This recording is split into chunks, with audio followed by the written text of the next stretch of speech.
Кстати, нельзя говорить неправды столько людям, нельзя постоянно говорить неправду людям. Может, это так, это взяли, что вы может, считаете, вы мне что все-таки дадите ответить? Вы мне все-таки дадите ответить? Вот смотрите, в парламенте, когда мы этот вопрос поднимали, вы говорили, что у вас есть запасы. Мы говорили, нету запасов никаких. Я говорю о перспективе, я говорю о перспективе. Перетока с других стран. Вот пришли к этому.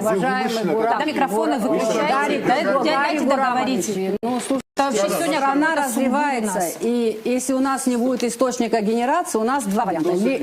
Покупать придется. Вы говорите, все правильно сделали. Совершенно верно. Вместо того, чтобы вот по вашей логике, вот они по вашей логике, по вашим Я выступлениям, вы нам обосновывали, что мы в Черноморэнерго заработали 600 миллионов в год.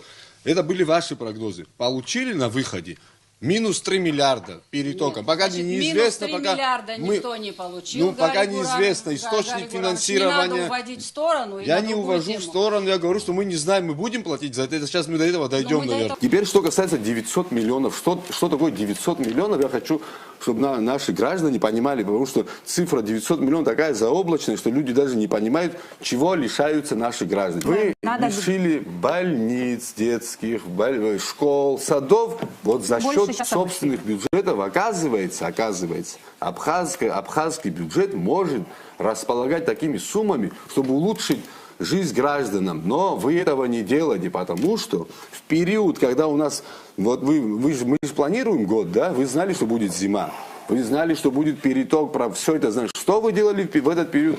Вы, не хочу какие-то слова говорить, которые могут вас обидеть, ездили на форумы, летали на чартерных рейсах, красовались, покупали очень дорогие автомобили, планировали купить еще в 2024 году. Министерство обороны на 50 миллионов еще хотело купить. Сейчас этот мы